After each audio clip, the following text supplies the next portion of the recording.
As Jesus neared Jerusalem, people were gathering to get a glimpse of him. They lined the streets, waiting to give him a king's welcome. They threw palm branches before him and shouted words of praise.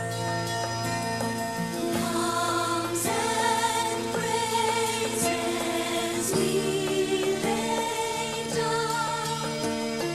Come and wear our earthly crown.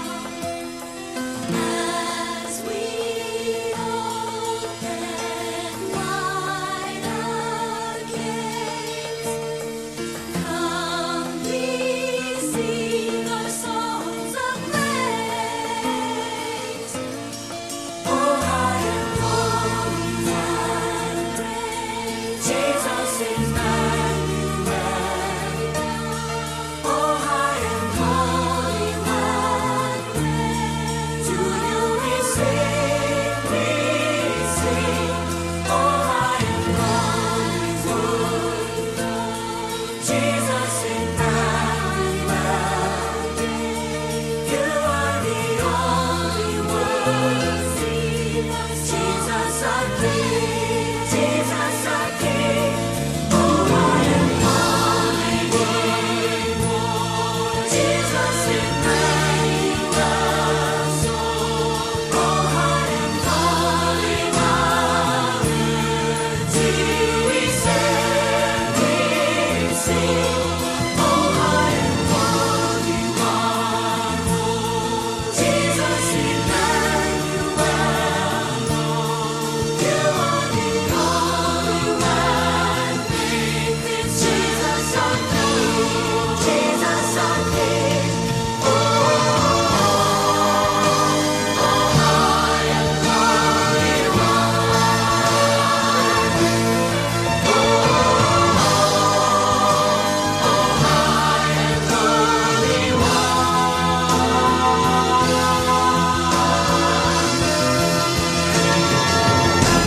we follow Jesus is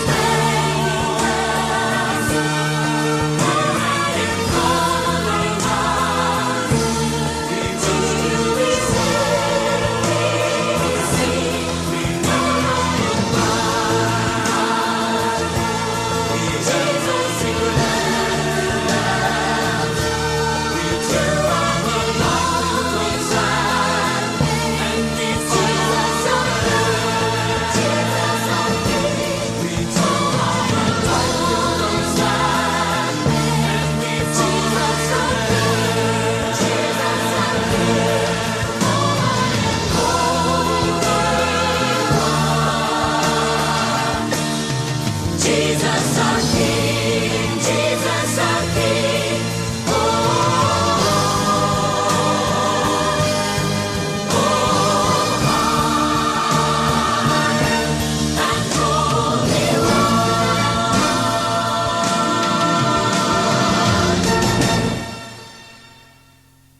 Jesus, our friend and teacher, hailed as the Messiah, and we were the 12 closest to him.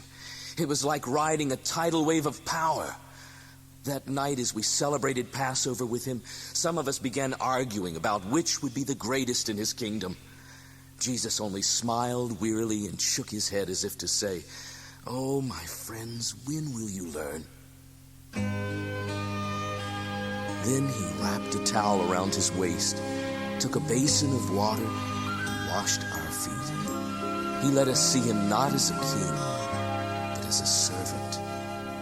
In the Father's kingdom, there's a different rule. The powerless are powerful. The wisest is a fool. As the Father sees us, with his gracious smile, the highest is the least of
night, my heart was so full of love for the Lord. I wanted to serve him with everything I had, to do anything he asked, to go everywhere he went, and I told him so. "Where I am going," he replied, "you cannot follow." "But Lord," I insisted, "I would follow you anywhere." His eyes were sad as he said, "Oh, Peter, before the rooster crows this very night, you will swear 3 times you've never even known me." "No, Lord," I vowed, "even if all the others fall away, I never will." And when I said those words, I honestly believed they were true. Though Jesus tried to warn us, we couldn't see the danger surrounding us that night. When Judas hurried from the room, we didn't even suspect that he was going to betray the Lord. When Jesus asked us to stay awake and pray with him, we had no idea that before the night was over, he would be arrested and on trial for his life. Outside the door where they were holding him for questioning, a serving girl said to me in a loud voice, "You're one of his friends, aren't you?" "No, I'm not," I lied, shrinking into the shadows. Later, a total stranger pointed his finger at me and said, "Aren't you his disciple?" For the second time, I swore I didn't know him. Then finally, one of the high priest's servants openly accused me, saying, "Didn't I see you in the olive grove with Jesus?" "No," I answered angrily, "you didn't." At that very moment, a rooster began to crow, and I remembered his words. I remembered my bold promises to stand by him no matter what. And shame, like quicksand, closed around my heart. His trial was a sham. Pilate kept asking him again and again, "Are you who you claim to be? Are you the King of the Jews?" Until Jesus finally answered, "Yes, it is as you say." Then Pilate washed his hands of him and turned him over to the crowds to be crucified.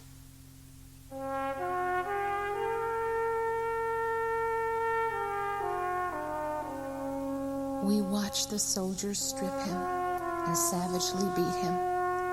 They robed him in scarlet and crowned him in thorns, mocking him and spitting on him and forcing him to carry a huge cross on his bleeding shoulders to a hill called Calvary. There they nailed him to that cross and fastened above it a plaque that said, "This is Jesus, the King of the Jews."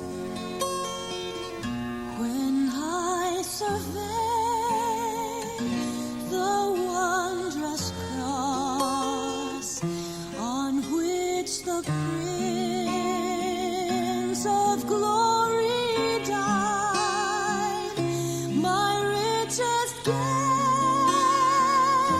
I count but loss and poor contempt on all my pride.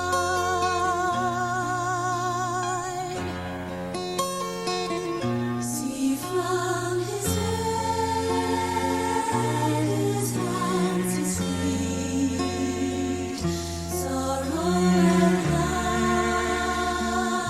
flowing down. Did such love and sorrow meet, or thorns compose so rich a crown?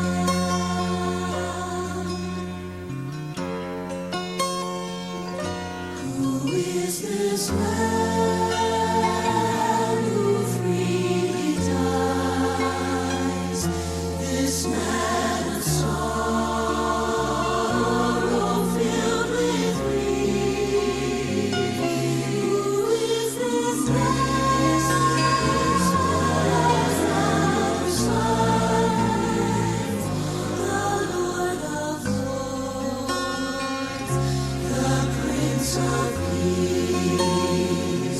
Who is this man of sacrifice?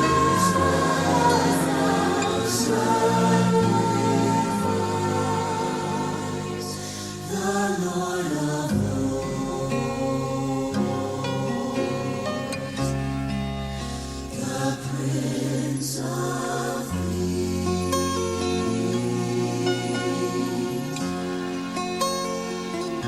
When I survey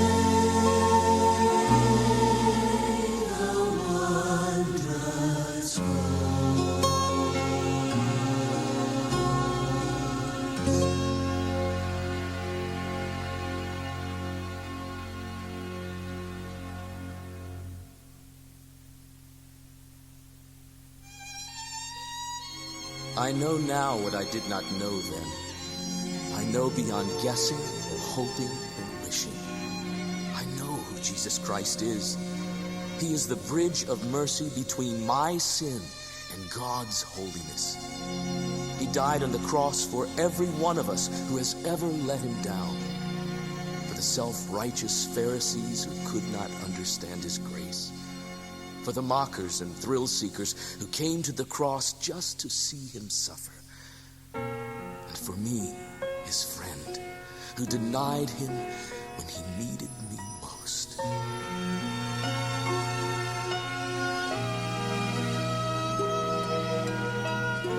I heard the angry crowd cry out and mock his holy name.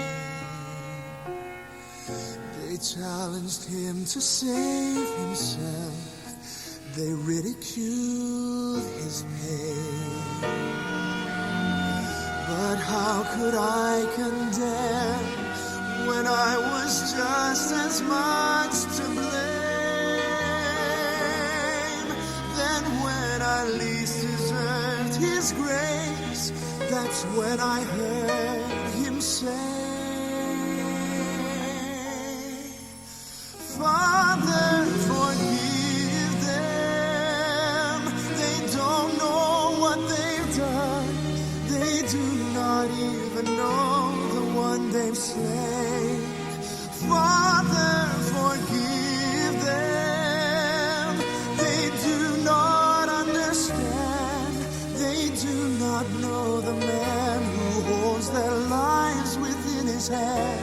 Oh, Father God, forgive their sins today.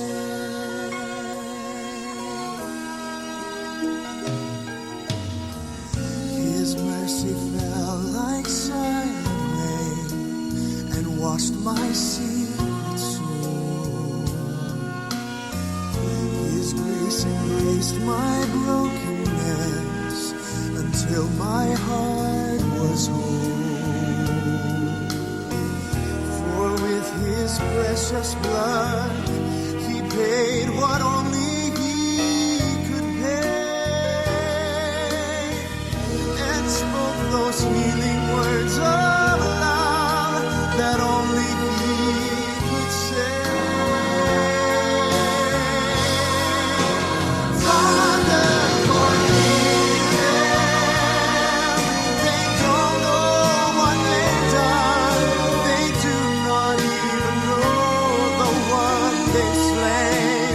Father, forgive them. They do not understand. They do not know the man who holds their lives within his hand. Oh, Father God, forgive their sins today. I was the friend who should have been beside him, but when he looked, I wasn't there. Mine were the sins that nailed him to the cross. His was the love that lifted his friend. Father, forgive them. They don't know what they've done. They do not even know the one they've slain. Father, forgive them.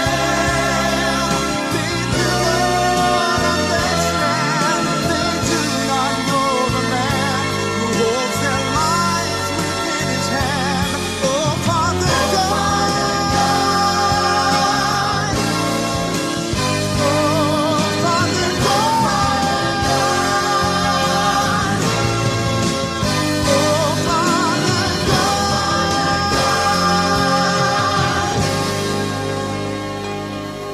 Forgive their sins today.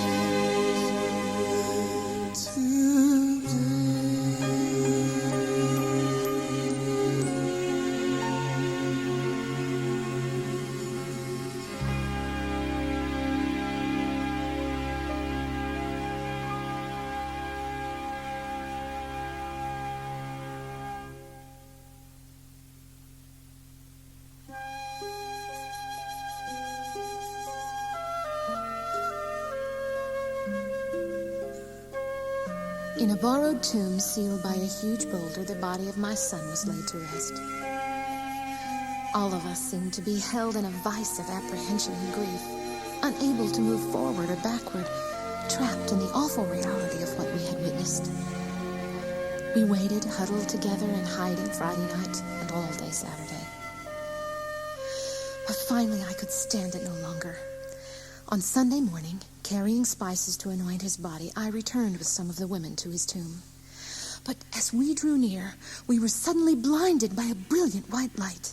When we opened our eyes, we saw the angel of the Lord. He seemed to glow like white hot fire, and his clothes glittered like snow. "You are looking for Jesus who was crucified," he said, "but he is not here. He has risen just as he said he would. Go quickly now and tell his disciples." So we turned to go, and it was then that we saw a young man coming toward us. He spoke to us, and when he did, his words broke like waves across our hearts. It was Jesus! Jesus, alive again! We fell at his feet and worshipped him, but he lifted us up and said, "Go quickly and tell Peter and the others. Tell them I have risen from the dead, and I am alive!"